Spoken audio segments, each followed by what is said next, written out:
অঙ্গ সম্মানিত নেতৃবৃন্দ, ছাত্রলীগ দল জামালপুর জেলা শাখার সম্মানিত প্রচার সম্পাদক ইমরান হোসেন ইরান সহ আমাদের বিএনপি জামালপুর জেলা শাখার বিভিন্ন অঙ্গ সহযোগী সংগঠনের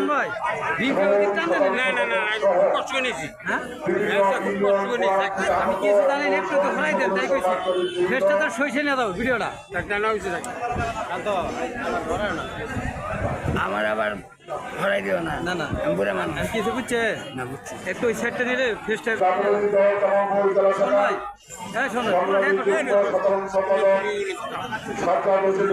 সহ বিএনপি এবং বিভিন্ন অঙ্গ সহযোগী সংগঠনের সম্মানিত আমার কিন্তু মুরব্বিয়া প্রিয় ভাইরা প্রিয় মা বোনেরা সম্মানিত জামালপুরবাসী, আসসালামু আলাইকুম।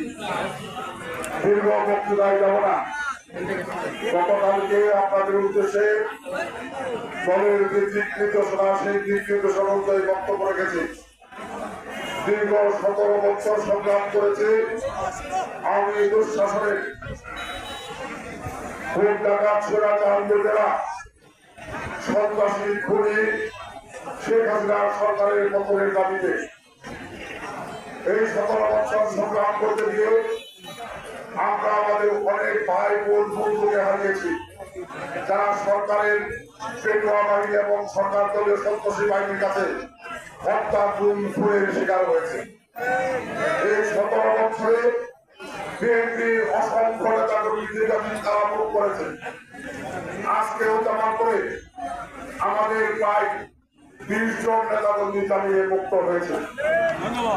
এখানে আমাদের মাঝে অনুষ্ঠিত হয়েছে জামিনে মুক্ত জাতীয় দল জামালপুর সহশাখা সংগ্রামী সদস্য সচিব জনাব ফরাসুদ্দিন লিটন এবং জাতীয় ছাত্র দলের সংগ্রামী নেতা সরোয়ার ইসলাম। সংগ্রামের শেষ পর্যায়ে এসে এদেশের সাধারণ ছাত্র সমাজ তাদের বৈষম্য বিরোধী দাবি নিয়ে রাজপথে নেমে এসেছে। সরকার স্বৈরাচারী কায়দায় তাদের উপর পরিবেশন করেছিল সেই আন্দোলনকে দমন করার জন্য, কিন্তু আমরা দেখেছি ইতিহাস সাক্ষ্য দেয় স্বৈরাচার কখনো গুলি চালিয়ে হত্যা করে নাম লাগিয়ে গ্রেপ্তার করে গুম করে আন্দোলনকে দমন করতে পারে না। এই স্বৈরাচার এই আন্দোলনকে দমন করতে পারে নাই। ছাত্রদের বুকে যত বেশি গুলি চালিয়েছে আন্দোলন তত বেশি আন্দোলন ছাত্র আন্দোলন থেকে জনগণের অংশগ্রহণের মধ্য দিয়ে বিএনপির আহ্বানের সমর্থনে জনগণের অংশগ্রহণের মধ্য দিয়ে গণ অভ্যুত্থানে রূপ দিয়েছে এবং এই গণ অভ্যুত্থানে স্বৈরাচারী শেখ হাসিনা ক্ষমতা ছেড়ে পালাতে বাধ্য হয়েছে। আজকে আমাদের সৌভাগ্য আমরা অনেক জীবনের বিনিময়ে অনেক রক্তের বিনিময়ে ত্যাগের বিনিময়ে এই স্বৈরাচার উত্তর জালেম জুলুমবাজ লোকেরা মুক্তাকার সেই শেখ হাসিনার জেলা শাখার সম্মানিত সহসভাপতি অধিকার প্রতিষ্ঠা করা। এই রাষ্ট্রের মালিক জনগণ আওয়ামী লীগের কাছ থেকে কেড়ে নিয়ে আমরা এই রাষ্ট্রের মালিকানা জনগণের কাছে ফিরিয়ে দিতে চাই। আমাদের সেই কাঙ্ক্ষিত লক্ষ্যে পৌঁছতে হলে আমাদেরকে ধৈর্য সহকারে আগামী দিনের পথ চলতে হবে। আওয়ামী লীগের নেত্রী শেখ হাসিনা পালিয়ে গিয়েছে, আওয়ামী লীগের অনেক নেতা পালিয়ে গিয়েছে, কিন্তু আওয়ামী লীগের ষড়যন্ত্র কিন্তু শেষ হয় নাই। তারা এখনো ষড়যন্ত্র করছে এই আন্দোলনের ফসলকে ভিন্নভাবে প্রবাহিত করে আবার একটি তৃতীয় শক্তির উদ্ধার করানো যায় কিনা তারা এরকম ষড়যন্ত্র এখনো করছে।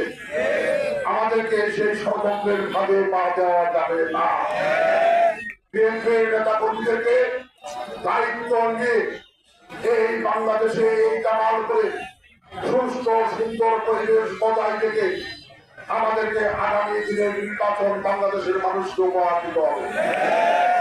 আমরা গতকালকে বলেছি, তার আগের দিন বলেছি, তারপরেও আমরা খেয়াল করছি এবং আমাদের কাছে সংবাদ আসছে কিছু কিছু জায়গায় কিছু কিছু নেতা কর্মী বিশৃঙ্খলা করার চেষ্টা করছেন। আজকে আবারও হুঁশিয়ারি উচ্চারণ করছি, এরপরে আর হুঁশিয়ারি করা হবে না। এরপরে যাদের বিরুদ্ধে অভিযোগ আসবে তাদের বিরুদ্ধে সরাসরি এবং আইনি ব্যবস্থা করা হবে। আপনাদের বিশৃঙ্খলার জন্য এত তরুণ তাজা প্রাণ জীবন দিয়ে এই বাংলাদেশকে আওয়ামী লীগের দুঃশাসন মুক্ত করে নাই। এই বিষয়টি আবারও আপনাদেরকে হুঁশিয়ার করে দিচ্ছি। প্রিয় ভাইরা, আমরা বক্তব্য দীর্ঘায়িত করব না। আমাদের দাবি যত দ্রুত সম্ভব বাংলাদেশে নিরপেক্ষ সরকারের অবাধ সুস্থ নিরপেক্ষ নির্বাচন নিশ্চিত করুন। জনগণ ভোট দিতে চায়, তাদের মতামতের প্রতিফলন ঘটাতে চায়। জনগণ গণতন্ত্র প্রতিষ্ঠা করে আগামী দিনে একটি গণতান্ত্রিক বাংলাদেশে এই মুক্ত বাতাসে বসবাস করতে চায়। আর সেই লক্ষ্যে পৌঁছার দায়িত্ব বিএনপি নেতা কর্মীদের সবচেয়ে বেশি বড় দায়িত্ব। আপনাদেরকে সেই দায়িত্ব পালন করতে হবে। আমরা ঘোষণা দিয়েছিলাম আজকে মিছিল করব। আপনারা যে পরিমাণ নেতা কর্মী স্বতঃস্ফূর্তভাবে অংশগ্রহণ করেছেন, আমি বিনয়ের সাথে অনুরোধ করবো যে এখানে আমি কিন্তু বলেছি ষড়যন্ত্র শেষ হয়ে নাই। এই মিছিল সুশৃঙ্খল ভাবে করার দায়িত্ব আপনাদের সকলের। আপনারা যদি সহযোগিতা না করেন তাহলে এই সুশৃঙ্খল ভাবে এই মিছিল শেষ করা যাবে না। অনুরোধ করবো যে সকলে সতর্ক থাকবেন, নিজে কোনো বিশৃঙ্খলা করবেন না এবং অন্য কেউ কোনো বিশৃঙ্খলা করতে দেওয়া যাবে না। আমরা এখন মিছিল শুরু করবো। ঘোরাঘুরি করার কিছু নাই। বাংলাদেশের মানুষ এখন মুক্ত হয়েছে, কিন্তু